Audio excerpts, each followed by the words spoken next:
Thanks for having me. We kind of got lucky, and we appreciate that you took the time on your pretty busy schedule with us to come on and have a chat with us, man. No problem at all. So, usually we kind of kick into things. Now, we're not going to start you too much, right? So, we'll just kind of kick into the things. So, give us your experience on how your acting career is kicking in. What started it all off with you? Yeah, I mean, acting, I would have started in theatre as a very young lad, just starting with summer camps and stuff like that. And then kind of went away to music and martial arts over the years then, so kind of stayed away from it. But always, from a young kid, always fascinated with films, like absolutely obsessed with them. And then it was kind of through the look of the tattoos, I started getting asked to be in music videos or be in short films and stuff like that. So it kind of reignited the passion. It's a different style to most people. So yeah, it was. See it as a bit exotic. A little bit, yeah, exotic. Yeah, and then I kind of got roped in, and I do mean roped into like kind of alternative modeling stuff as well. So through that, did a lot of commercial campaigns and magazine stuff, and yeah, like I had an agent. Strange environment, isn't it? I've never done it now, I'll be honest, no one's asked me. But like, it must have been a strange environment when they're there and there's so many people around you taking shots and Yeah, it's weird, and like I am, not that anybody thinks it and all that, but I am like, I'm really shy and quiet. So it really was like rabbit in the headlights with that kind of stuff, because I didn't go pursuing it, and I just felt really uneasy with it. And then I suppose that's kind of where the acting came into it, because I just kind of developed this persona of this confident person, because you can, even, it doesn't matter if you're filming or if it's a photo shoot, you have to portray the confidence in it, or the camera will pick it up, you know. So I kind of had to learn just to give that confidence, and that helped me then, I suppose, with the acting later on. And then so it was just through that I pursued, you know, the actual acting side of things then. So yeah, well, I was going to ask you there about the martial arts. So what did you do? Jiu-jitsu. So I started off very, very young in karate, and then boxing and kickboxing, and then started jiu-jitsu when I was like 14. So yeah, I was on the European Jiu Jitsu Team, and I was obsessed with it. I was training like 6 nights a week, and so that was a massive part of my life. Yeah. That and drumming were my main two, you know, passions. It's actually funny you don't recognise me, but I do recognise you from jiu-jitsu. No way. Yeah, you've done classes together. I remember we were up in Julianstown. Yeah. And you were training at the time. I think you only had the punks all right on your hand at Jesus the time. Christ. And you remember a few lads from Blanchardstown came from another jiu-jitsu. Oh yeah.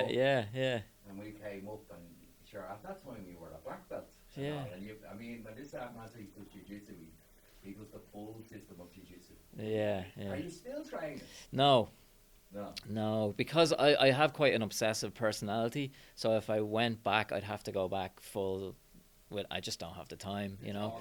It's all or nothing, and then, you know, yourself, the injuries, and, you know, the dedication that it takes. So I do my own bits and pieces of training in the gym, and, you know, just bag work and stuff like that. But it was, yeah, it was brilliant. Yeah, it was really good. And looking back on it, like our club kind of had a reputation for being so tough, because they were all bouncers and doormen and bodyguards, and but it was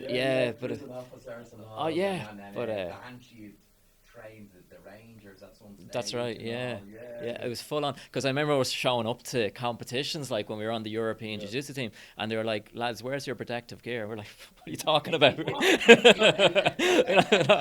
And then, you know, and we'd always go full on, like, with sparring, but like to us that was just normal. It's only looking back now, it's like, fucking hell, you know. There were some sessions, and then the handshake dojo as well. Like, yeah, out the back. Tough, yeah. The gradings were like killer, you know. Such a good, like, some of the Sheehans in that system, like they all have a different idea of everything.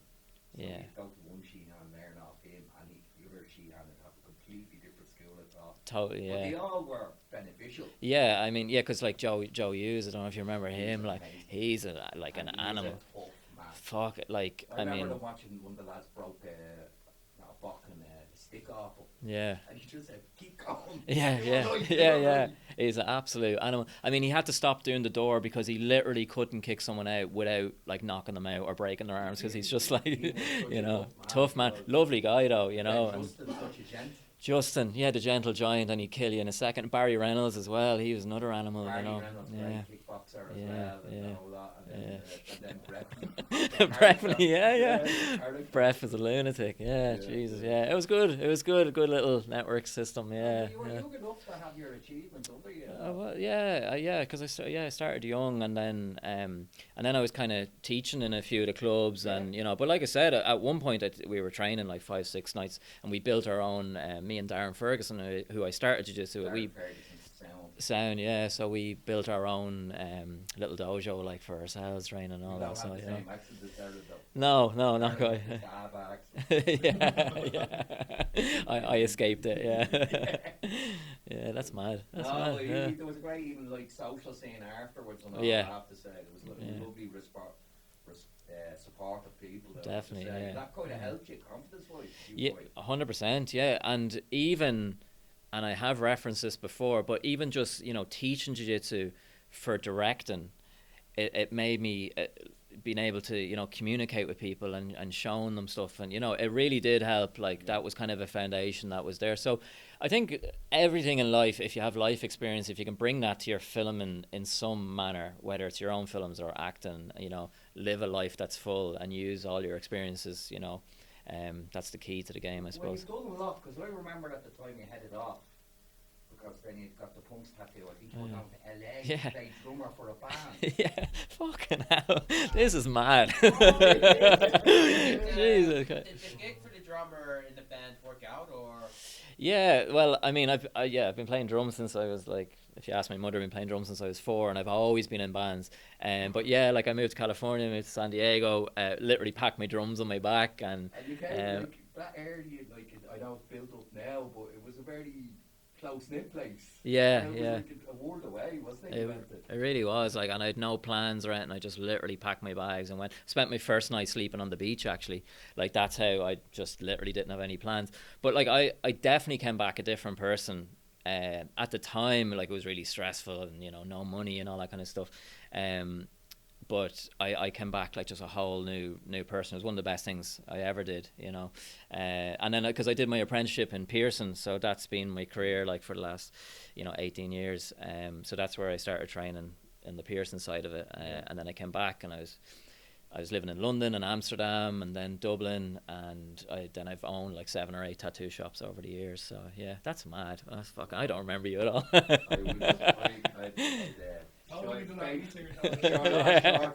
Short hair and long beard, and probably 6 stone lighter. Yeah, and like, how long were you training then? I got up to, it was hard because I was moving around, because we were coming from doing fingers and then travelling up. Yeah. So I think I got up to my brown belt on fights. Right. You know, that yeah, way. yeah. And unfortunately, I got busy with different jobs, and I never got back. Got back to it. So only recently we went to a stage combat thing, and I was like, oh, you missed this. Oh, you missed it. Yeah. Because Ken Byrne would have been another one. Did you ever train with him? You know, yes, sound out. Yeah. They were all. I went around all the different clubs, and they were a great bunch, you know, that way. Yeah, that's mad. That's absolutely crazy. Yeah.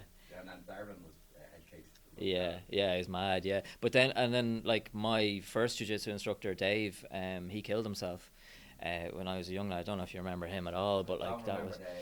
He was just like, again, such a gentle soul. He was absolutely like amazing. So that was like a massive upset in my life, you know, because he was like my mentor. He was the first one that started me on that journey and stuff like that, you know. Yeah, so but that's mad. Yeah. I was not expecting to be talking about jiu-jitsu in this podcast. I didn't even say if you coming in. No, like, so you were saying the Pearson, so were you kind of playing over in America and then Pearson at the same time? You've been double jobbing for years? Yeah, kind of. Yeah, well, I out in San Diego, I was drumming for 3 different bands. 3, yeah. And even when I was here, I'd kind of always have like 2 bands like on the go. So there was 3 out there, and you have like ADHD, you know. So you have to keep busy all the time. Yeah, I just absolutely, yeah, definitely. And I've only kind of realized it in my later years, and it makes so much sense now looking back. Like, I'm like, fucking. So when I'm doing anything now, even if it's writing a script, I have to have a word with myself. It's like, Baz, you're doing this today. You know, forget about the dishwasher being emptied. You're concentrating on this. You know, yeah. And if that applied to the projects that you're writing, like you start one project and then you move, and then you go on to the next one without the other being complete. Do you have like a lot of projects that have been spread around sporadically? No, because I was like, I think I've ADHD anyway, but I also have OCD. So I'm kind of, I'd be very particular about getting something finished if I started it. Sometimes I go a bit of a long way around, but I will always like try and finish it. But now that I've kind of come to terms with it, I do compartmentalize my brain to concentrate on trying to get one project across the line. But at the same time, I will have loads of artistic other things on the go because I just get bored easy as well, you know.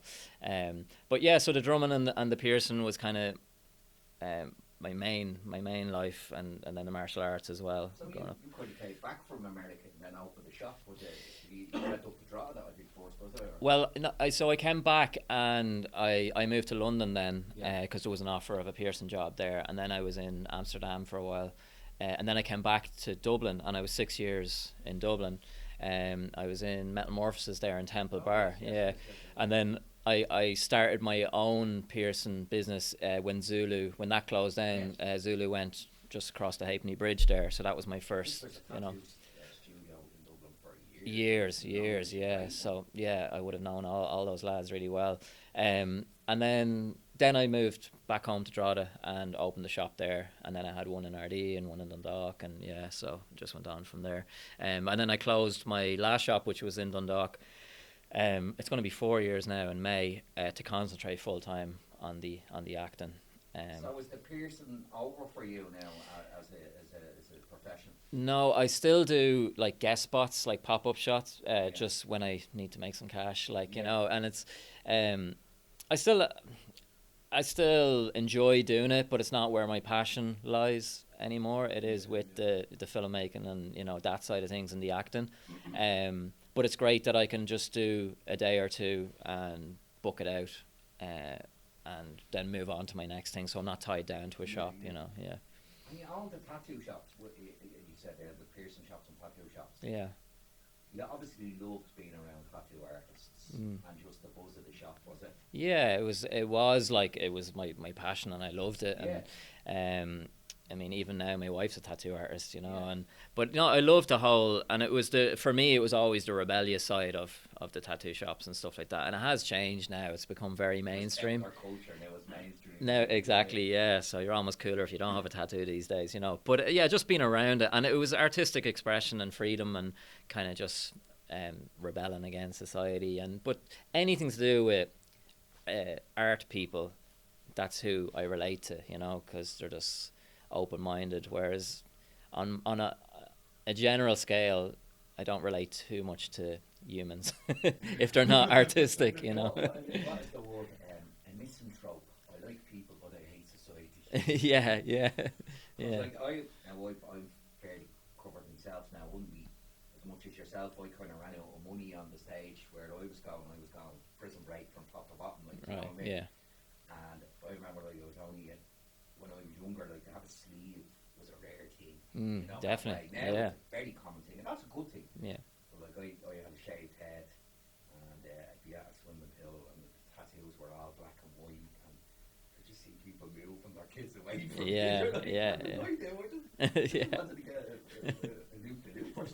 Look like a bogey. And that's still prevalent, you know. Only this week I was put forward by one of my other band's managers for like a covers band, and it was like, look, their drummer left, they've loads of gigs lined up, it's good money, and I was like, happy days, like I wouldn't mind sitting there playing covers or whatever. And they came back to me that they had to say no because of my tattoos, because they were worried that they had weddings booked and that the wedding people wouldn't like it. So I can't even get a fucking job as a drummer, like, you know. Yeah. I was like, yeah. So I mean, it's still very prevalent, you know. I just said to my manager, I go, oh, well, they sound like a great bunch of lads to be in a band with, you know, like what, you know, mad. Yeah. I was the only Westerner on a bus in Cambodia. remember, I was in Lao, and they thought I was the funniest person looking on the board. They thought I was like this big cartoon character, because when I was reading a book, air writing goes that way. Oh, right. Air writing goes that way. Yeah. Then the kids were trying to steal me tattoos, because then they have a tradition, but it's gone. Yeah, yeah. Because they've never actually really go out to the country, like. That's they haven't got a clue. Yeah. Like, And actually, my mate is just out in Bali at the moment, and I shared it on my Instagram this week. But he sent me a picture. He was going to some like beach club thing, and they had a big sign on the way in, and it was like no facial or head tattoos allowed. And they actually had a diagram showing where you were allowed tattoos and you're not to get into this beach club. Like it's like, yeah, it's just it's mad. That's it, yeah. Japan is going to be a strange country for you, isn't it? But I think they've kind of accepted in Japan if you're a Westerner. A little bit different. Yeah, I've a few friends. I've a tattoo artist friend. She's a girl. She was out there, and they wanted to go to some robot show, and she had to buy the makeup to cover her neck tattoos and all that because they wouldn't let her in, you know. So, yeah, it's mad the world we live in. Like, I know humans like judge aesthetically by nature, but it's like 2023, lads. Like, you know. Well, to be honest, like, let's say you're walking down the road, and I seen this before on Facebook. Quite a similar to yourself. He's over in England, covered in tattoos.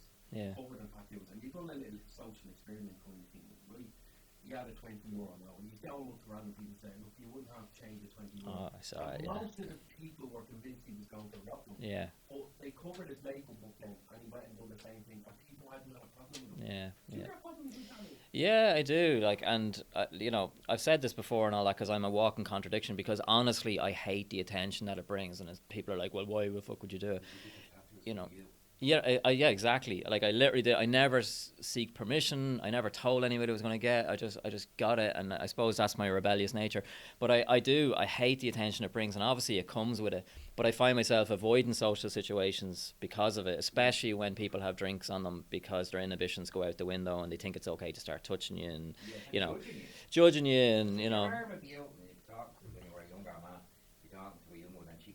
like that, but I don't like that. Yeah, yeah. I don't think you suit Lou. Yeah. What do you mean? Yeah. You're allowed to judge me. That's it, yeah. I get the backhanded compliments as well. It's going, oh, you have a lovely face, but tattoos ruined it. It's like, You're getting all these kind of modelling jobs and stuff and all, like, because it's a different style to what people are nowadays. So obviously most people want it differently, you know what I mean? Yeah, the bonus is that in a sense to you, like, you know? It is. I mean, like yeah, the modelling thing, my days of that is long gone. And then bringing it forward with the acting world, but like it rules me out in 95% of acting roles. Yeah. So acting is tough enough as it is, you know, getting it. But then, really, it's. I mean, it's soul destroying, you know, and whatever cross you like, and I mean this from like there's people think have a lot of tattoos like Vin Diesel, but he doesn't. He just put tattoos on him. Yeah. And I know 50 Cent's seeing me start getting his tattoos from me, so he could do roles. Yeah. Would that ever occur to you, like if someone asked you, like, could you get rid of it? Would that be something in your head that you might remove it if you thought it'd give you more opportunity? Like fully remove it? No. And I did that viral video. Like, I wrote and directed this piece where I covered all my tattoos and makeup. No, I'd have no problem doing that for a role. And then, like, one of my previous UK agents was like, wanted me to put that up as my headshot with the tattoos covered up, and I'm like, I'm not pretending. Exactly, I had the tattoos, and then production, they have to, you know, they spend 10 grand a day covering my tattoos, you know. I have a problem with tattoo cover-up makeup now, I'll tell you, because I went through lots of covering up when I was doing the extra work. When they use some of it, it's horrible on your skin. Now, when we were up in Game of Thrones, they used a lot better work, but it was near causing me seeing on my arms because they were fake, and they were kind of saying, listen, you can cover it there, but why do you have to cover it to there? Yeah, you know, that way you tell me that's showing. Yeah. And people do not realise when you're sitting there, you can cover that. Okay, you just wait, aren't you? Yeah, it is. Like, it's a slow process. But yeah, as regards removing them, like, I don't know. I think by nature I'd just be too rebellious, and when I did cover them all up and I looked in the mirror, because everyone's like, they do ask, what would you be without them, or when you're 60, you still have them. So, but when I looked in the mirror, it was like a stranger looking back at me, and I hated it. So I was glad it was that side and not the other side, because I'd be like, have to get them removed. But no, it is tough. And then, I mean, there's the stereotype of, with the tattoos, you get cast as the gangster, the drug dealer, and all that kind of stuff, and that's fine. Like, it's fine. I love playing those roles, and people are like, I don't want to be typecast. Be any cast. Like, don't fucking, There's like always a risk of being typecast into a specific role, but really you have something in your mind that goes, what if I want to do something different? What if I want to do this? Yeah, well, that's exactly why I started writing my own stuff then, was to show casting directors, See, you're saying that, and I totally get where you're coming from, but like I've gone into places and there's banks and people have visible tattoos. It doesn't bother me. I think it is breaking down. And then there's like actors like Danny Trejo. Yeah. People just accept him for his tattoos because that's his life. That's his life, yeah. I mean, it is slowly but surely changing by necessity, though, because they're going to have no workforce left because everybody is getting tattoos. Like, the statistic is 1 in every 2 people have a tattoo. So they are going to have to start changing their views on it. And then it might take a full generation for the stigma of, the prison, people being terrified that you think they're going to rob them, like you were saying about the guy in London. That might take a full generation for that to phase out, because the younger generation now are getting sleeves and into, yeah. So there is that side of it, but it is tough, and I've been like knocking on the doors and trying to change, the opinions of casting directors to put me forward for roles that I wouldn't necessarily be put forward for. Because, I say to my mates, I was like, I'd love to do a rom-com, and they're laughing, going, you in a rom-com? I'm like, well, why not? Like, it's like trying to get them to see it, and then it takes working with directors or casting directors who are willing to vouch for you and push you and go, no, just give them a chance, just let them tape. I think that's the only way that you're gonna get it. But then the casting directors might love you, and it gets down to the executive producer, the money man, and they're like, no, we're not taking a risk on him. So yeah, it's already hard enough, like, right? It's already hard enough, like, you know it yourself, as you just said, with the tattoos and stuff. It's hard to kind of get some of the roles. But like, personally, I think, and I don't know about yourself, what you think, in Ireland it's pretty hard to kind of get into the film industry because it's not as a big industry compared to the likes of your England, America, Canada, You also be a closed circuit. Yeah. I find it so much harder in Ireland. It's more, in my opinion, it's more theatre work in Ireland than film. Yeah, I mean, I would agree up to a point, because I have gone to LA, I've done pilot season, and I have been in like the UK and stuff like that. There is something to be said about being a medium-sized fish in a medium-sized pond over here, whereas you're in the UK, you're in America, you are a tiny fish in a massive pond. So no one cares, and especially in LA, nobody will help you, and I mean nobody. It's not like here where you get a mate and you're like, oh yeah, I'm doing this project, and you have that. You don't have that in LA at all. Everyone is out for themselves, and they're terrified you're going to steal their job. Even if it's they're going. It's crazy. Like, everywhere you go, everybody's an actor. They come from all over. Oh yeah, the world. yeah, Like yeah. The guy that delivers the pizza, I'm an actor. Yeah. So am I. Yeah. Oh, literally. The barman, the doorman, everybody. All, yeah, and it's like you said, you'd be out in a pub one night, and the barman would be handing your actor business card. It's like, that's the way it is out there. Hard to break into. It's really hard. They say it takes 5 years to break into the LA, and then even in pilot season, I think it's 600,000 actors descend on LA from outside LA just for pilot season. So, but yeah, with the Irish industry, I agree. It is tough, and it's about building foundations and relationships with certain people, and and it's the long game, and that's why I see so many actors like giving up, because it's so fucking tough. And it might be 7 years, and they're like, it's been 7 years, lads, I'm not making it anywhere, and they just give up. But I read a great interview with John Hamm there a while ago, and it took him 10 years to get his first acting job. And he was saying he'd show up and it'd be all the same people showing up at the auditions. And they'd kind of be joking, going, oh, here we are again, you know, next week. And then he said a year would go by and maybe 3 of those people would stop showing up. 2 years ago by, 7 people stopped showing up. Going by. And he was just like, if you just keep showing up and knocking at the door, somebody has to answer. He's just like, I just wasn't going away, you know. So it's tough, though. It's soul destroying. Because I had this conversation with my wife last year, and she's an artist. And I was saying, acting is one of the only forms of the arts that you need permission to do what you want to do, what you want to love. Like, you need somebody to give you permission to say, yes, you can do what you love. You can't walk around your house. Well, you can. Acting, because that's not what it's about, you know. Yeah. There's that side. Whereas an artist can create a home and then they can put it out to the world. And now I know you can do that with social media and TikTok and stuff like that. But it is one of the only professions where you love it so much, but you need somebody to say yes, you know. So then sorry. I looked at the thing, and you're saying that like your uniqueness kind of put you out there, and it kind of barred you for things. But your uniqueness actually was what people wanted at that time, wasn't it? It is, yeah. I mean, because I watched the Into the Badlands. Oh yeah. So and you got to have a fun time, I'd say. That was great, yeah. And that was the first like big kind of network show thing that I got, and you know that was Louise Kiley. I think I did 5 auditions for that, for 5 different characters, and being honest with you, I'd done the 4, and it was just like different roles, and it was like general American accent I was doing it, and then the 5th one come in, and I was just thinking, are they just fucking going through the roster here and getting everybody to take for every character? They've seen me 4 times now with 4 different characters, and this was my attitude at the time. It might be different now.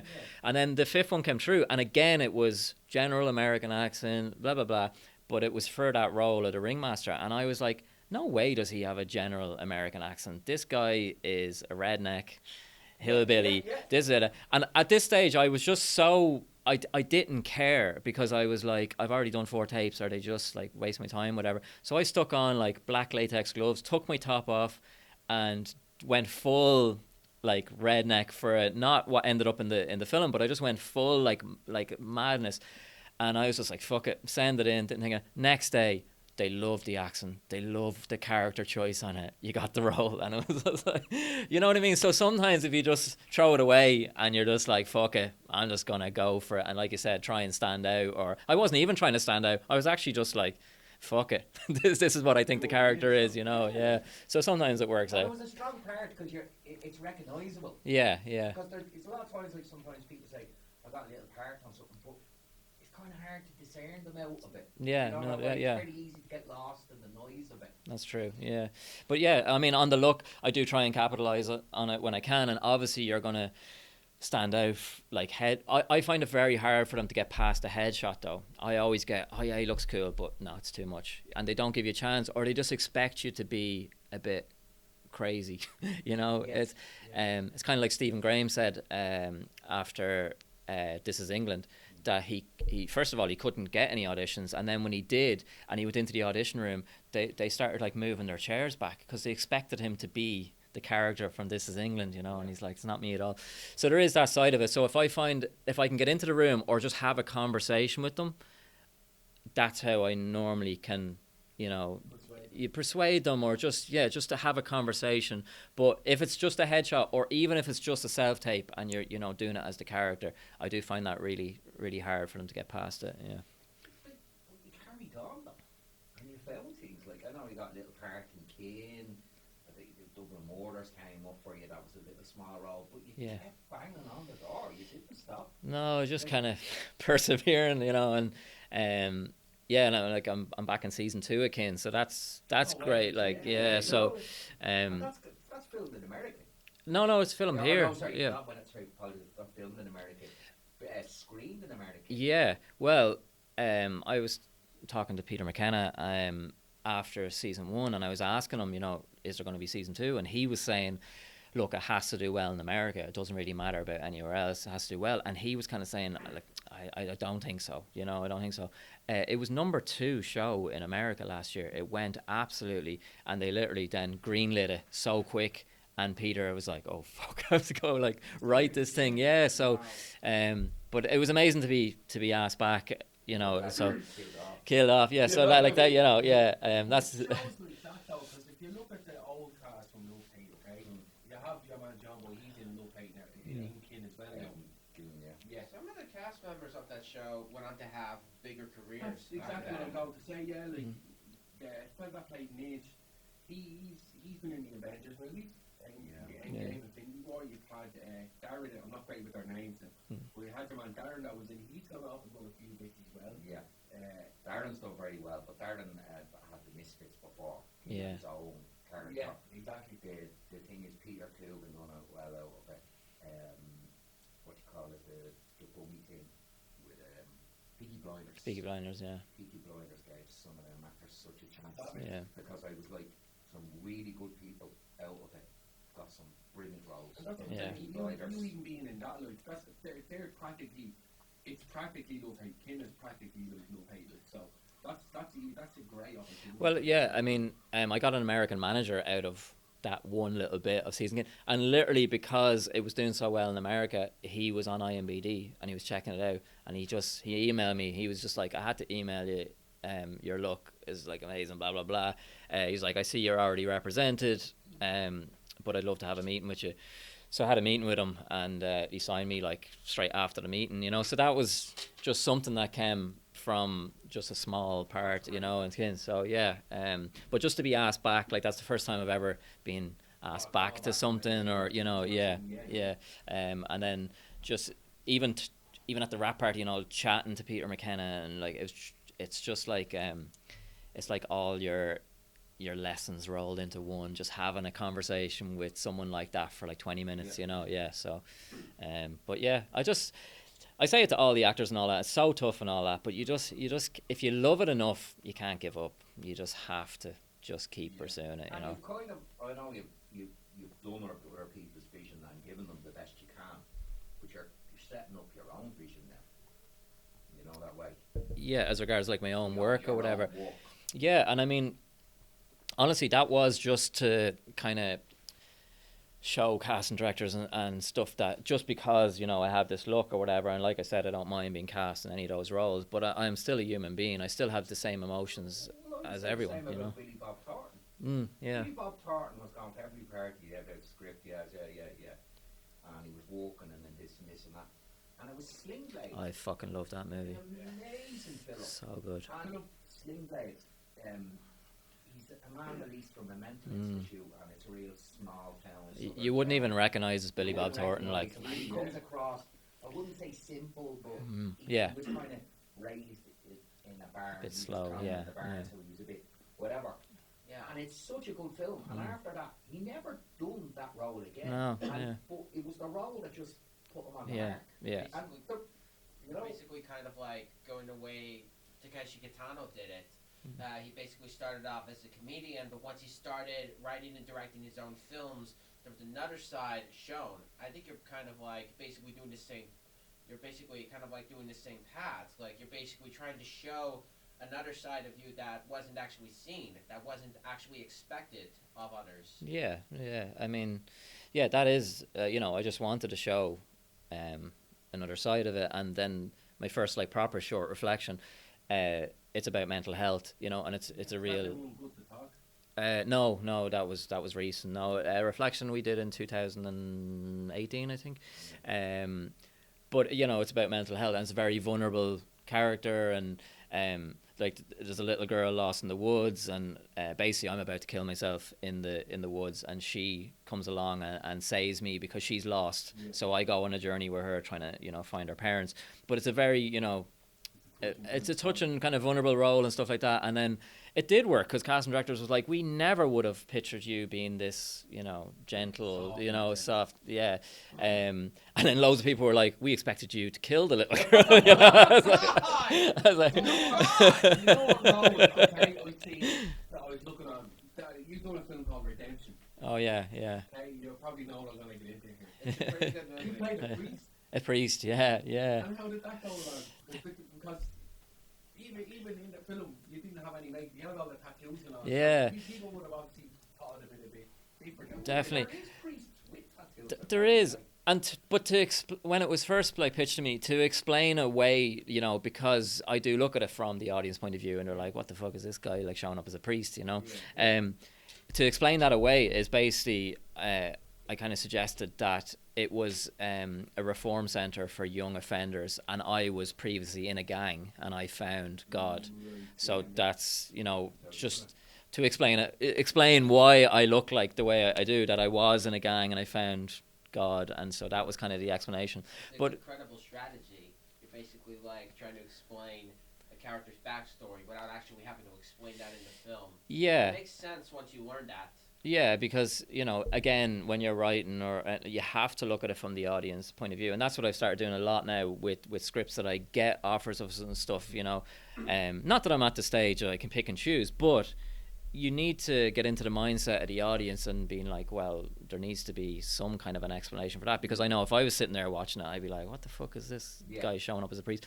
But so I played like 4 dads last year, so I'm getting to that age, like I'm 40 this year, and I'm playing another priest in a werewolf horror film this year coming, but it's like an exorcist priest kind of a job. But I was doing a film called Pulcinella, with the director. Halfway through, Danny, he was like, I'd love you to be in my next film. I was like, yeah, deadly, what is it? And he was like, right, bear with me. I want you, I want you to play a priest in the 1900s. And I was like, Danny, have you fucking seen me? Like, and he's like, oh no, trust me, I'm going to tailor the script. And he did, and it makes sense, the way he's written it and the backstory and why I look like this and stuff. So that must be great for you, because like I remember I was doing short films and all, and people would say, I want you in this, and you kind of go, yeah, right, you're going to be the big tug. Yeah. This is boring, like, Yeah. 5, 6. So that's when I started to introduce comedy into it. Because I was kind of like, I need to be doing it because I know. Yeah. Like this mad sense of humour which is a form of defence to knock people down. I was like, no, I don't want to. And it was like, I think it was the 3rd time I was asked to be a sex offender. Right. I'm not doing it to them. Yeah, like rule it out, you know. Yeah, but no, that is exactly it. And for the first time ever in my career last year, and like I won't name what the production is, but I got an audition, and it was a gangster film, and got the scene and all that, and it was just the same, you know, like kind of gangster, angry, intimidating and all that. But this guy was meant to be the right hand man of the main, you know, boss. So basically, you know, his henchman, yeah. And then so I made a decision, instead of going in and playing him fucking angry and, you know, like yeah, because you're losing power by that. Yeah. You know, if you're someone in power, if you look at anybody that's in power as a gangster and all that, they don't lose their emotions. They're more intimidating when they sit back into it. You know, calm, yeah. So stoic, and like, you know, that's the power that's there. If you're effing and you're going like that, you're losing all your power, you know. So I went in anyway. I did the audition, like, you know, I saw the character and did it, and I knew afterwards, like, oh yeah, that was really good. Could you just try it a bit angrier, you know? And it was. Yeah. And I made my case. I said, listen, you know, I can do it. I will do it angrier so you can see it. That's fine and all that. But I explained why I chose to do it like that, because, you know, the power and intimidation and stuff like that. And did it the angry way, and then got the part the other way. Playing the angry way. Now the project fell apart anyway, so it didn't work out. But it was just the first time ever that I argued my case in an audition, to be like, no, I made this decision, instead of just doing it like it's written on the page, you know. Yeah, well, it was just like what you were saying, you know, like 3rd or 4th time, and like I said, playing the gangster role and all that's fine. It's the way you come up, you be kind of like, I've got this role for you, and it's this, and they're really excited, and you're kind of like, there's not a lot of meat. Yeah, there's no, yeah. There's nothing like I can work with here. So I think that's when the artist comes into it, like, and you start looking at stuff and you're like, well, what is the relevance of this character here? Because if it's all surface, and I spent years and years having to turn down a lot of extra work and featured extra work, and that's not an egotistical thing. That's them going, oh, you look fucking cool standing at the bar there looking mean. there's no artistic merit in that. They're just using my image because I know it would look good, you know. And it Conceived idea. yeah, and it's tough when you're struggling for work, and we all want to work, and we all want to be on set. And you're saying no to these things, and you're like, oh, this is like I want to, I want to do it so bad. Because even late last year, I asked my agent, because I got asked, it was a pretty big BBC show, to be a featured extra because they wanted somebody to be tattooing in the basement of a ship, and you know there was like 2 lines in it, and I was like, it's featured extra, and I was asking my agent, will I do it, because I really wanted to, you know, do it, and we both agreed that we wouldn't do it, but it killed me. But I kind of had to draw the line, because if I started saying yes to that stuff and saying yes, I would just become the cool tattoo guy. Yeah. It's up your energy. We have you this for this show. So your energy becomes that extra. I remember it was not Vikings, and I come up with these little things, and the ladies go, that's great. And then they take your action, give it to someone else. Oh yeah. Like, bastards. Yeah. That's what actually kind of got me into film. Vikings. Like, It's you see good how start. everything's done, you know. Yeah. And believe it or not, right, considering you were talking about the tattoo really quick, I've always wanted, not a big D, Yeah. always wanted to get that tattoo on me back. Fill up my whole back with. That's the best fake tattoos of any show or TV film I've ever seen, because that is exactly the way those tattoos would have looked in that time. Like, I mean, I'm sure you're the same, it kills me when I see bad fake tattoos. Like, I was actually advising them on Kin, because they were doing fake tattoos, and a few of the lads and the makeup artist was like, Baz, how should this be, and all that. So I actually got to be like this, and she was like, this is fucking brilliant, you know. So she was taking notes and stuff like that. But yeah, it kills me when they're bad tattoos. But the Vikings, they did it brilliantly, like deadly. Yeah. Yeah, and even a friend of mine got sleep on, and his missus is Scandinavian, and she would say, you go this way, and you go this way. Like I was influenced by Blades, because I loved the way he had the symmetry going on. Yeah. And they were like, they didn't have the symmetry.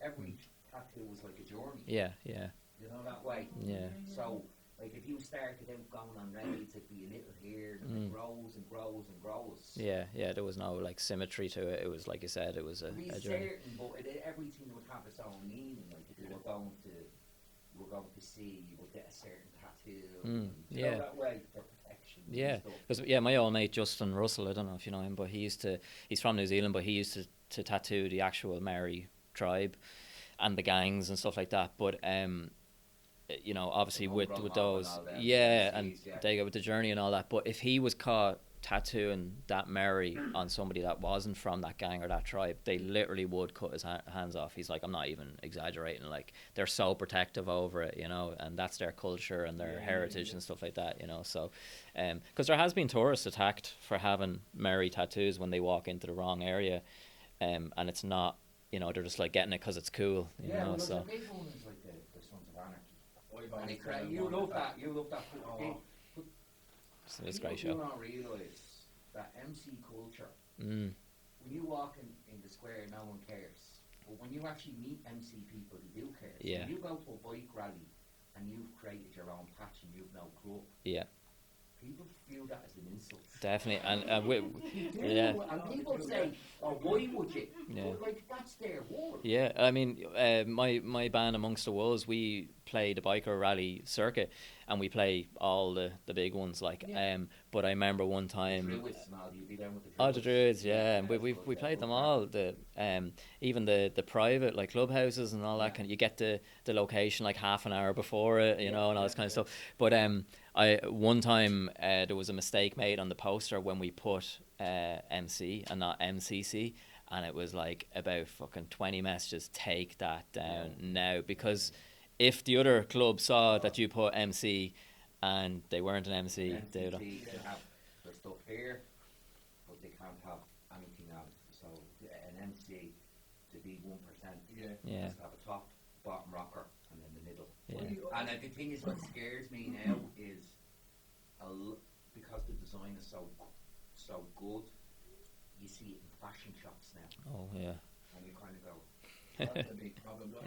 I was working on the beam trucks a few years ago, right? And I had a fella who was working, I'm not going to say his name, right, but he's part of a club over here, like, right? Now, it's in Dublin, I'm not going to say where it is either, because I don't want any club, but I I remember they were having a party one time. He was having a party for himself. He said, "Oh, you should pop along down to so where it is, like, you know."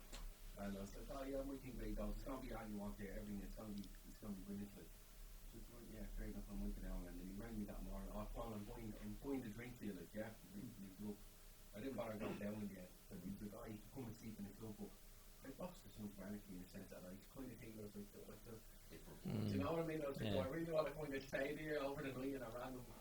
You're all right. Do you know what I mean? I was in a clubhouse. Yeah. And we did a few points and smoked a bit. And I was sitting there, and I always have little supply of bars. And like there was MC fellas, and the fella says, "Can I have some of that bar?" And I wasn't getting bullied out of me bar. So your mate's getting a piece, you're getting a piece, and I getting a piece. And the three of us broke off the bar. And like everybody's meant to be tough, and they're eating chocolate. Yeah, and yeah. in clubs where people are talking about their kids, how's your young flick? Yeah. And that's the thing. It's normal. Yeah, because like they'd always be saying to us, like, because you know, playing those kind of gigs, and they were like, "Fucking hell, like, are you like not like scared shitless?" You're their guest, and they are the most respectful. See, the minute you get off stage, the money's there. Whereas other places, you'd be chasing them, like, you know, they're just so respectful when you're their guest, and like you said, they just be casually chatting and all that kind of stuff. Now, some of the more extreme ones, we weren't allowed like take pictures or photos, and there was that kind of side of things, you know. But yeah, nicest people I've ever met. Never an ounce of trouble in all the years we were playing them. Yeah. You've always kind of stood up for yourself as well, like, you got with the piercing, you kind of got seen as a kind of spokesperson for the industry as well, didn't you? I like, again, unofficially, you know, yeah, well, and yeah, you got to give it to Katie Hopkins. Yeah, She deserves it. yeah, but She is a horrible human being. but the thing about it is, she's full of shit. Is she? Like, I mean, before we went out on set, she was literally like lifting up my top. She was like, "Oh, I love your tattoos. Oh my god, you're so sexy," and all this. And I was like, I was like, "Are you gonna go out and talk about the topic we're meant to be talking about?" And then I swear, before we went out, she goes, "Look, Baz, don't mind me. I get paid to be a bitch." That was the last thing, and we went out, and she, you know, was in her character mode. It was like an actor mode. Yeah. And then when we got off set, she came over, massive hug, and she was like, "Oh, you bastard, calling me out on the earrings. That was brilliant." Because she was like, "Why would anybody get out and done?" I was like, "Why do you have your ears pierced?" And she was like, "Come on, we go get a drink." Like, and she was just completely. And I was saying to her, I was like, "Everybody hates you," and she was like, "Yeah, I know." She said, "I go home at night and I think, right, what's gonna push people's buttons?" And she was like, "And people pay me for this, so I just got used to it." And it's, you know, so I was just like, and I was slagging her like and everything. So she actually turned out to be kind of okay, you know, but it was just complete act, you know. It's like that sometimes when you see like who's that lunatic? You have the Joe Rogan show. You remember that got the one he was saying no, the fact that the kids got murdered and all. You know, when he said it was a conspiracy. The right wing look. Oh my god. Yeah, I can't see his name. What? That guy, Alex Jones. Alex Jones. Oh yeah. Like, there's always a question: is Alex Jones believe what he's saying, or is Alex Jones trying to make money? Yeah, You know that's what I the mean? side of it. Yeah, but like, I mean, with her, it was just clearly like it was absolutely like her I watched acting. the interview, and she gave up trying on you Yeah, well, she deflected to the presenter's weight, and for about 3-4 minutes. yeah, and to me, I was like, okay, you've lost the argument because you've just changed the subject. But to be honest with you, that video brings the most amount of hate into my life. I fucking hate it. And like, it did go viral, and you know, got a good bit of exposure out of it and stuff like that. But it was then my agent during the lockdown convinced me to set up a TikTok. I was like, I don't want a fucking TikTok. But anyway, I put that video up and it went viral again, and I got 3 death threats. I got like people hounding. Like it's, you wouldn't believe the shit that goes on, and pin dropping the location to my house on one of them. So that one I had to go to the guards and just be like, heads up, lads, you know. So like that video in particular, and it was, you know, I think that was 2015 or something like that. I think it was because I used to read comments, right, and I don't read them anymore because I would just like give up on fucking life, like, cause so I just ignored them. But I did read them, and I used to actually sit and like fucking argue with people, and it's like, you don't waste your energy on these people. That's what they want, you know. But it was like, oh yeah, he thinks he's won the argument. He was like so nervous and fidgeting and fucking, and to me, whenever I see a clip of that, that's all I can see, you know. And it just really like, and then I got better at those kind of shows as I went on, because I did one with Brenda Power next on the Claire Byrne show, and Tommy Tiernan, and so I kind of got better at them. Now, to be honest with you, I've said no to them for the last 2 or 3 years because I've been there, I've done that, I've said my piece, and I just don't want to just be that guy, or even like get asked to be on like radio shows and all this. And again, this is no means, it sounds so egotistical, but if it's the tattoo angle and stuff like that, what do you think? Yeah, I'm just like, no, I've done that. I don't want to talk about it. Talk to me about movies, like, you know. And the Tommy Tiernan one I thought was actually really good. I'll tell you what happened with the Tommy Tiernan thing, right? So I was actually out there talking to him for like an hour, right? And we were talking about everything. We were talking about music, acting, you know, life, and me growing up in Drogheda, him growing up in Navan. He was pissed himself laughing. He was slagging me. I was slagging him. Brilliant, right? And I didn't realise we were out for so long, because, you know, when you're just like, it was going so well and chatting to him and everything. It went brilliant. And then afterwards he was like, oh, I'd love to come talk to you. I want to get a tattoo. And I just thought he was being nice or whatever. But he came and found me in the green room, and we continued chatting for like 2 hours afterwards. Yeah. He actually got that tattoo off, Emma, my wife, she's been tattooing him every fucking second week. Like, he's getting, she's back down with him now in a few weeks. But so he's getting loads off her. So he kept his word. But it was the next day. I had actually previously worked with the director of the Tommy Tiernan Show on the Irish Pictorial Weekly, that comedy sketch show back in 2013 or whatever. And he rang me and he was like, Baz, he was like, oh, look, we're all saying it here. We loved the interview. It was so funny, and it was brilliant hearing about your acting journey and all this kind of stuff. He goes, the reason I'm ringing you, I'm really sorry, but they only want to put the tattoo narrative in. And he was like, they will not let me put all the other stuff in. And he's like, it's gold. And I was like, actually fighting your case here, but I just wanted to warn you, they're only. And I was like, fucking, like, that's just the agenda there, that, you know, we want you for the tattoos, you're the tattooed guy, we put you in there and leave out all the other stuff. And it's just one of those things. And then the clip that they put up, it went like viral, 4.5 million or something. So then they rang me saying, we've never had this many views. Like, our analyst team are like, what the fuck? And I had been pitching a tattoo reality show to RTE for years and years and years. And I was like, 4.5 million. Do you see now what I'm saying? Like, it's, you know, the global thing. Like, we love it. Yeah, we're definitely going to get you in for a meeting about this. And they were all loving it. And then just radio silence, you know. But just that's just what happened with the Tommy Tiernan Show. I know why you're obviously with the edit and all, why you're annoyed. But I thought it was a great exchange between the two of you.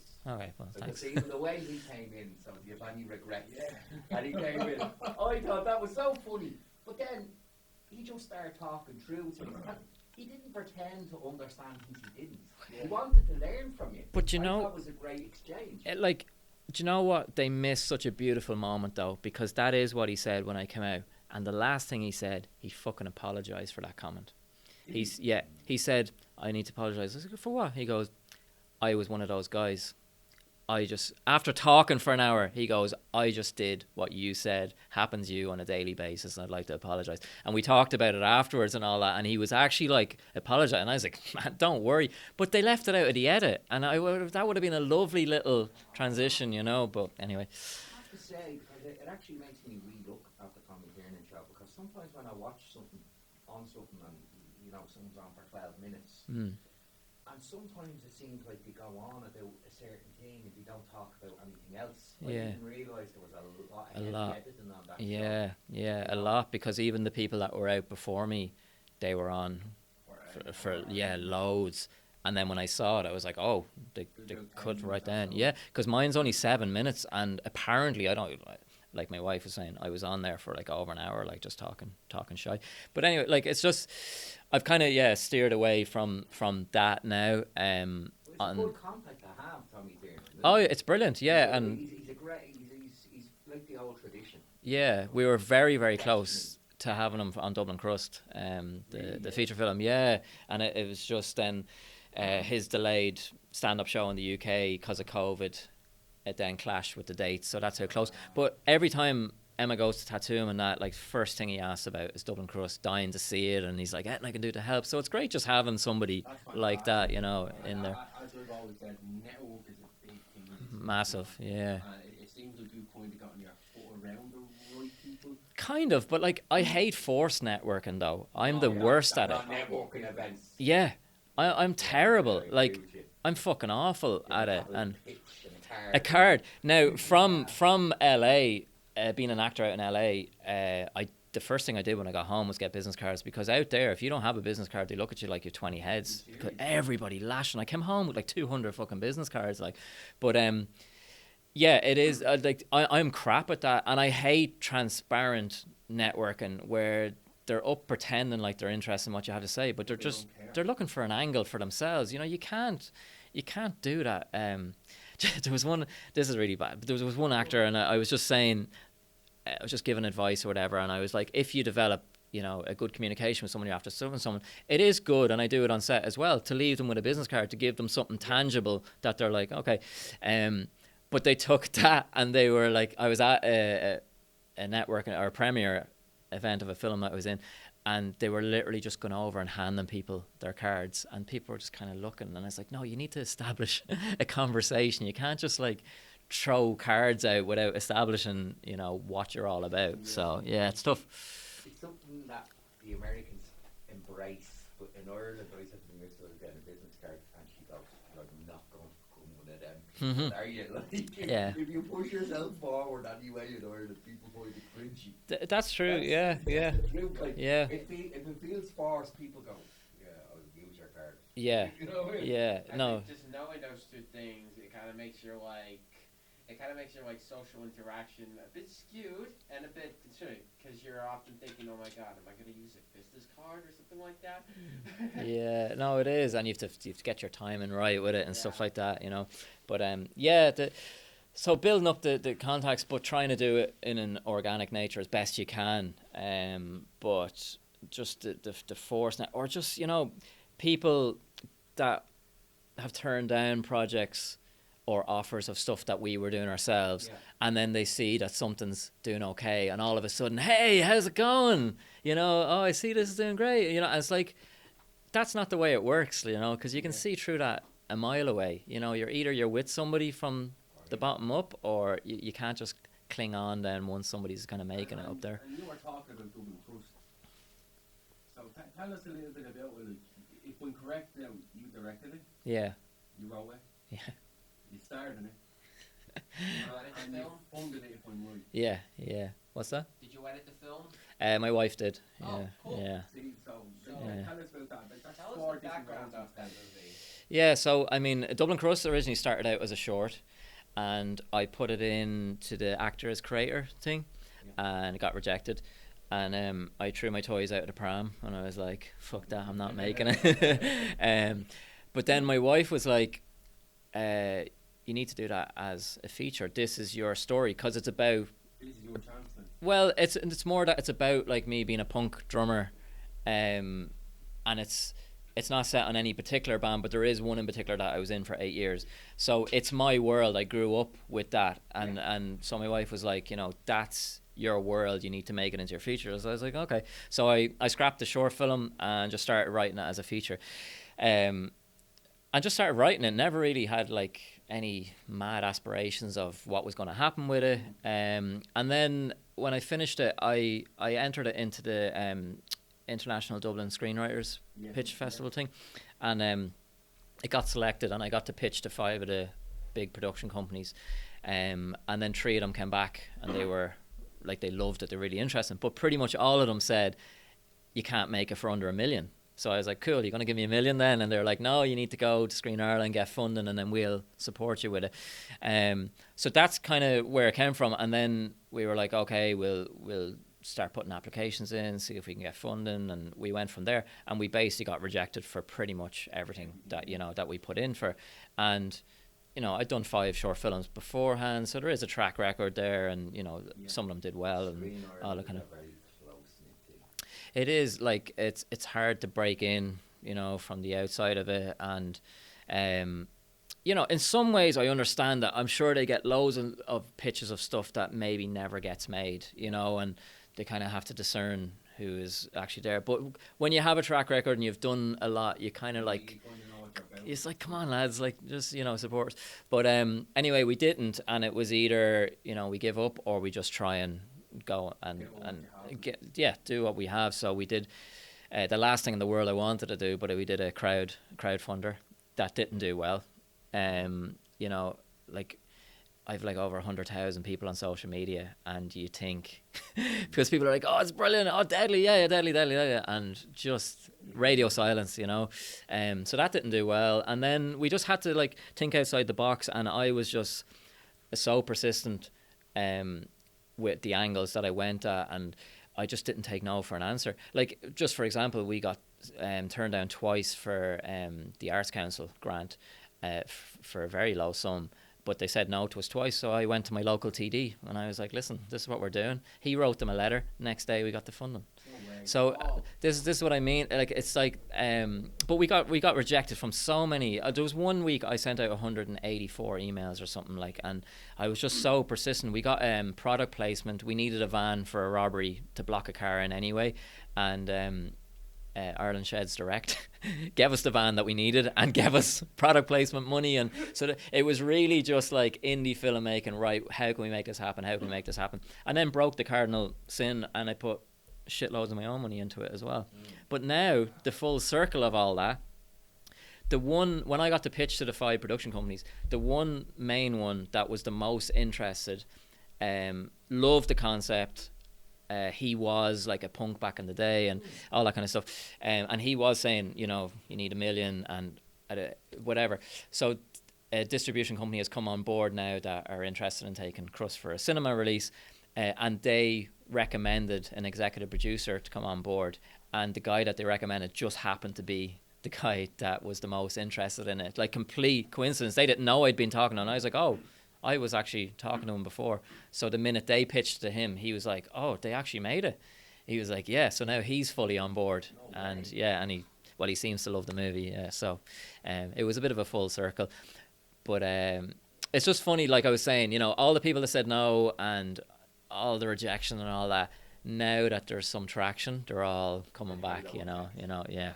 Yeah, so. What were the challenges of trying to get that movie off the ground? Money being the main one, and thinking that we were possibly going to get one of the funding applications, you know, and then I kind of shot myself in the foot a little bit, and then in hindsight was probably too stubborn, but I'd kind of already cast the people in it. I'd already agreed the money everyone was getting. Yeah. Now that's one thing I'm proud of. Everybody got paid. Yeah.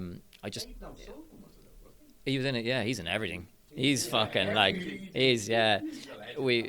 call it practically the Christopher Walken of Ireland. Pretty much, yeah. We call him emailed because under every filming post that you'll see Aidan O'Sullivan emailed, you know.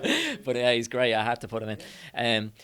But yeah, I'd kind of committed, you know, fees and crew and stuff like that, you know, thinking that we would, or hoping maybe naively that we would get some kind of funding, and we didn't. But I still honoured what I'd done. But but I think in hindsight I should have compromised the script a little bit. But I just felt too guilty that I'd promised these people, you know, the parts and the roles. I felt too bad to say, listen, we didn't get the money and pull it. I should have done that. But look, we did it, and but we were probably about a year in pre-production, planning, and the shoot started out as like 2 months shoot, and then 6 weeks, and then 4 weeks, and then we ended up shooting the whole thing in 7 days, 32 locations, 3 counties. Oh my God, like 7 days. Yeah, mental. I'd say you've slept on the 8th day. Like there was 2 days straight I didn't sleep. I was delirious. If you look at the footage from the last day, I couldn't even speak. I was just like completely like washed out of it. But for the tone of the film, and people have said this, because it's about a punk band and because of the way it was shot, I don't think we would have gotten away with it if it had been like a psychological thriller, you know, where everything was kind of David Fincher, whatever. But because it's punk and it's moving and stuff like that. And the reason I did 32 locations is, you know, I was watching, as I always do, loads of indie filmmaking advice and stuff like that, and they were saying one of the keys to tricking the human brain to a film that doesn't have the budget is don't limit yourself to 2 or 3 locations, because you're like, well, obviously they don't have money, they're not moving anywhere. But if you keep moving scene to scene to scene to scene, you're tricking people. It's just different because your brain is moving with it. And I've had people saying to me, fucking hell, like, thinking that it was a million. I'm not saying because of the quality of it, but just because there's so many locations, you keep moving and you don't give the brain time to. Yeah, there was, yeah. And I was saying earlier, just like adapting and if you don't adapt and overcome in indie filmmaking, you will die. Like, it's you can't dig the heels in and be like, oh, I can't handle this and go off, because that feeds down through your crew and cast first of all. But I was saying we had a location squared off. It was a car garage, 3:00 Sunday afternoon. I was there with 40 cast and crew, and nobody showed up. Ringing, texting, emailing, 3:30, nobody. Getting close to 4:00, nobody. Radio silence. So in those situations, either you pack up and you go home, or you say, right, what do we have here? And luckily, my brother owns a print shop close by. I was like, get me the keys. Go in there. And he was like, straight away, he came in and we needed like a car lock garage. So we literally got him to print car signs and we stuck them on all the parked cars in the car park to make it look like a car lot.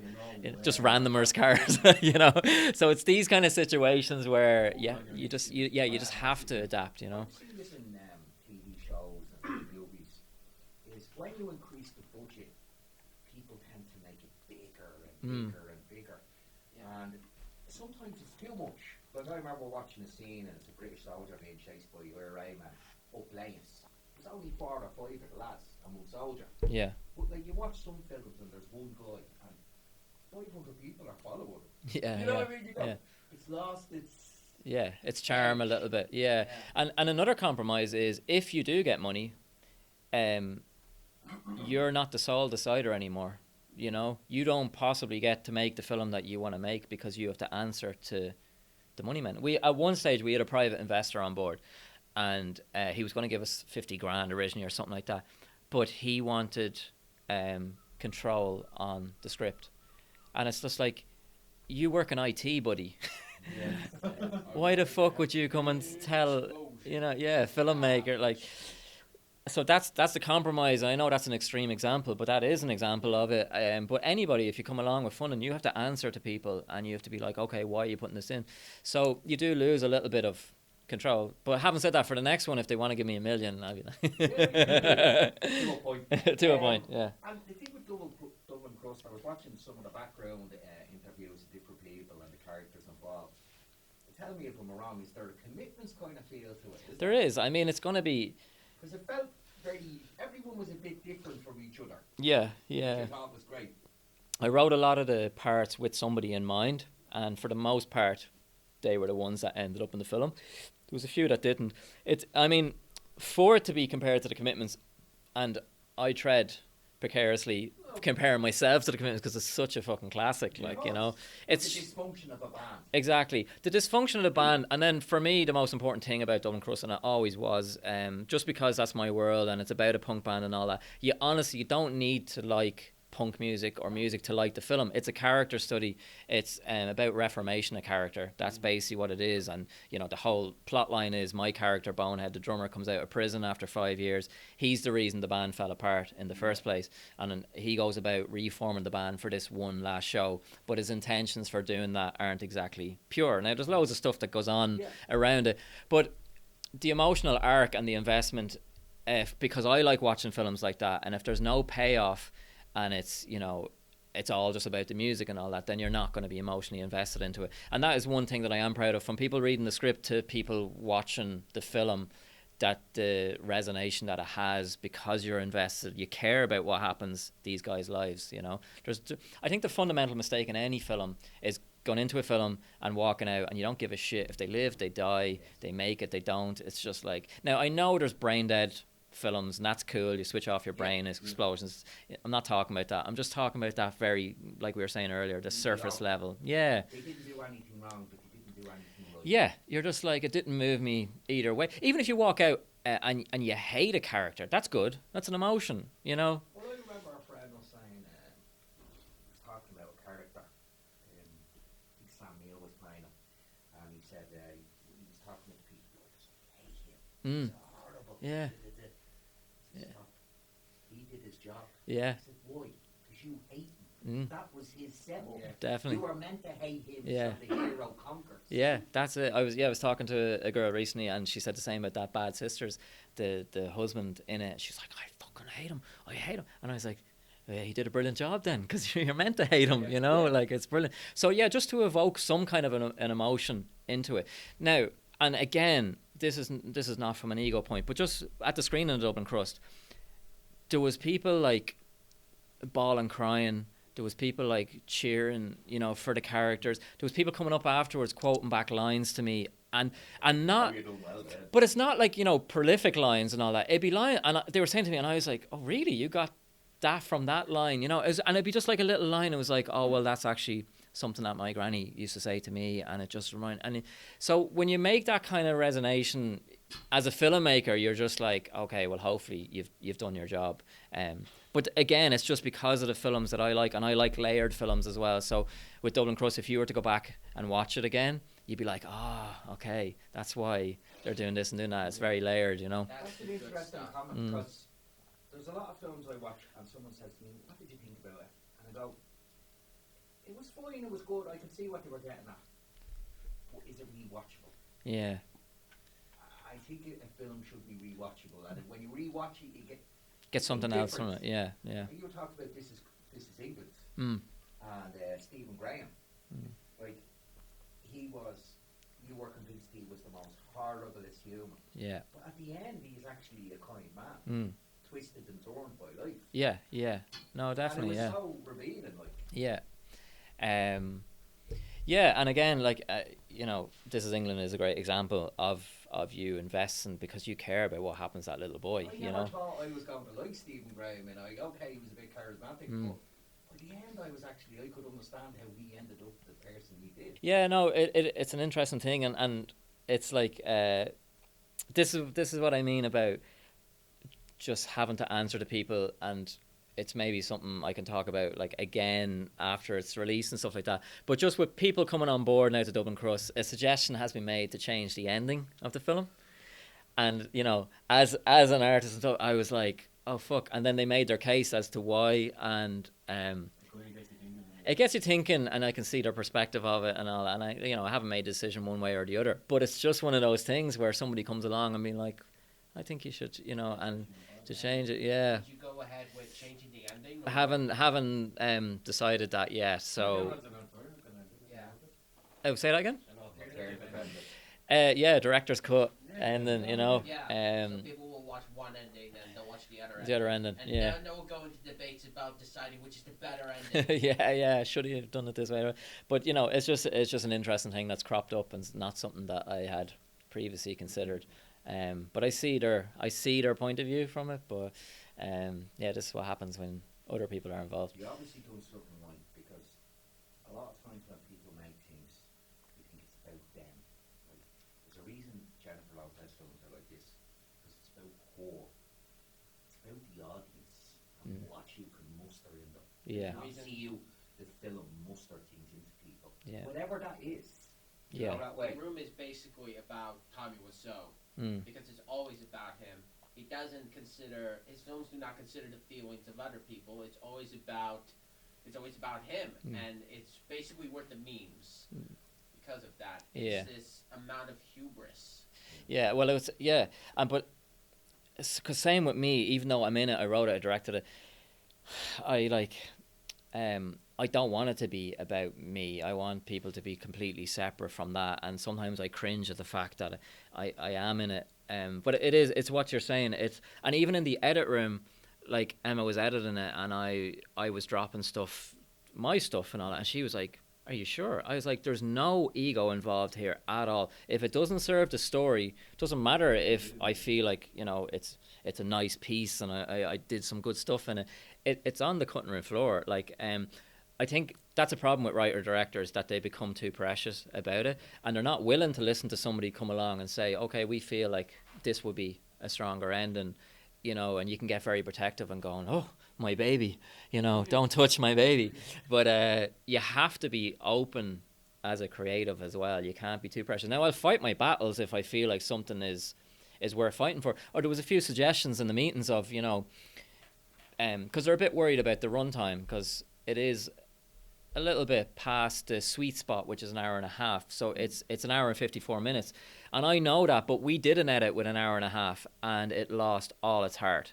But as well, then they were like, oh, well, how about we, you know, take this bit out? And I was like, okay, we can take that out, but that means you have to take that out and that out, because that's actually linked to that. And then as I explained it, they're like, oh, fuck yeah. Oh, yeah, that's why. And that's why, you know, no. If I wrote it as that, yeah. And then, and I did overwrite it on purpose, because that was one lesson that I learned. Always have too much footage in the edit room, never be scraping for. And I made that mistake with my short films. So with Dublin Crust, I was like, okay, I know what I'm doing. And that's the nice thing about being a director, but it's a bad thing for me, because I'm so visual. I know exactly who's playing the character, where it's going to be, the setup. I can see it all in my head, and then I write it down. But I know, and there's people who have seen it, who have read the script, and they're like, oh, that's not what we pictured at all. But I know in my head. But that's not that's not a good thing if you're looking for investors and you're like, look, it's not really on the page, but I fucking know like how it's gonna, you know. You just you have it in your head, you know. So I find it difficult then, because I'm so visual. I find it difficult to translate it completely on the page, but I know exactly how it's going to turn out. Or even in the edit room, I'm already thinking about it. I'm like, there was 2 massive courtroom scenes in Dublin Crust, and I knew for a fact that the second one was probably going to end up on the cutting room floor. And the performances in them was amazing. The scene was amazing. We edited it. It was amazing. But it all ended up on the cutting room floor. But I just wanted it there as an option, you know. And you kind of have the luxury of doing that when you're on your own terms, not when you have money men going. Money men blow things. It's one name you wouldn't take to talk about, but the Obi-Wan Kenobi TV series, there's a guy that done an edit of that, and he got it down to 2 hours. Yeah. And he stripped out so much. And it makes sense. Yeah. He made it into a movie, and it makes sense. Yeah. And more Star Wars movies. Yeah. But it was he took out the unnecessary bits. Yeah. You didn't have to have every scene of that actor doing something just when they needed to be there to carry the story along. Just to cut. And that's what was the problem with it. Yeah. They wanted to blow it to be 8 hours, so it was 8 hours viewer time. Yeah. No, that is it. And, you know, like you said, so much money goes into these things, and you're just like, but yeah, movies and TV series, they can outstay their welcome, you know. So it's something you have to be aware of. But like I said, with Dublin Crust, we did do a trimmed down version, but to me, it just lost all its heart, you know. Yeah, because It didn't feel right. well, every character has an arc. I didn't write anybody that's just there for the sake of being there. They all have their own little struggle, so it was kind of cutting that away, and then those characters didn't really have a resonation as to why they were doing what they were doing, you know. But it also turned out way funnier than I thought. Yeah. And it's a black comedy. It's dark humor. It's typical Irish humor. I was talking before. I don't particularly like on the nose humor. It's really hard to write. Yes. But from an Irish perspective, if it's on the nose as well, it's very difficult, because we're sarcastic by nature, you know, and you know everything's a struggle. And there was comedy throughout it, but just in the edit and the way it turned out, like it did turn out kind of funnier than I thought. But it breaks up the heavy topics that are in the film as well, so it kind of works, you know. Gervais does that, I find, after, like, you're watching it and it's like, when you're too sad, he gives you humour. Yeah. And when you're laughing and you forget the sadness, he brings the sadness back. And That's it's a brilliant swing. I've never watched it. I have a film I love. There's a film I love that does that. Bong Joon-ho does that a lot, especially in his film Parasite. And in the first half of the movie, it starts off as this cunning dark comedy about a poor family taking over a rich person's house, and then it descends into thriller, borderline horror when they go down in the basement. It's really genius stuff. It's like that. Tonal shifts are really hard to get right, but it is right. But when it's done right, you basically come up with something incredible. Yeah, well, it is, you know, it's a good example with Afterlife, and I love Ricky Gervais, so maybe I stole it from him. But yeah, when it gets a bit heavy, you give the audience just a little pickup, and then go, you know. So yeah, if you can find the right balance in the edit of that, it works really well. Yeah. I went to the IMDb to look at what stuff you're doing. There's a lot in post-production right now. Yeah, forever in post-production. And I was like, how am I going to remember all this? Yeah. Redemption, Good to Talk, if I'm correct. I don't know if you still are anymore. You're meant to be going to Canada for it. Yeah. Show Farley. Yeah, and I'm writing one of the episodes for that as well, which is cool. Wow. Yeah, that's good. Yeah, there's loads in post-production and stuff, and I was actually meant to be February and March. I was meant to be on a feature for 2 months, and that's been postponed to April. And so it's like that's the nature of the industry, you know. And So it's would you be able to give out hints as to what you're planning on making next? well, I've started my own script, even though if you'd asked me for like 3 or 4 months after Dublin Crust would I ever make another feature film again, I'd be like, no, fuck off. It took me about 3 months, honestly, to mentally recover from it. I was just burnt out. I had no motivation. Look at how it's kind of grown though. Yeah, no, it is worth it, and it's, you know, it's a long road, and even in the a lot, yeah, and then even in the post production, and we learned so much in post production, and it's just a bit, you know, just basically trusting people to say what they're going to do and not doing it, and loads of stuff. So it was a long journey, but yeah, I've started one. It's completely different. It's a psychological thriller, a psychological horror kind of thriller. And I just contradict myself. 1 location, 5 actors. Fuck that, 32 locations. So that's on the cards. I'm playing a devil in a feature film with the same guy that did Good to Talk, Steve Brokenheim. That's called Hell of a Difference. So that's my next immediate project. Yeah, so I get to play a priest and a devil on 2 different projects, you know.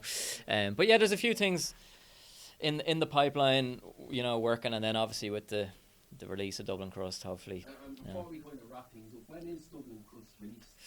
What's the story with it for you? So, we don't have like a concrete release date or anything yet.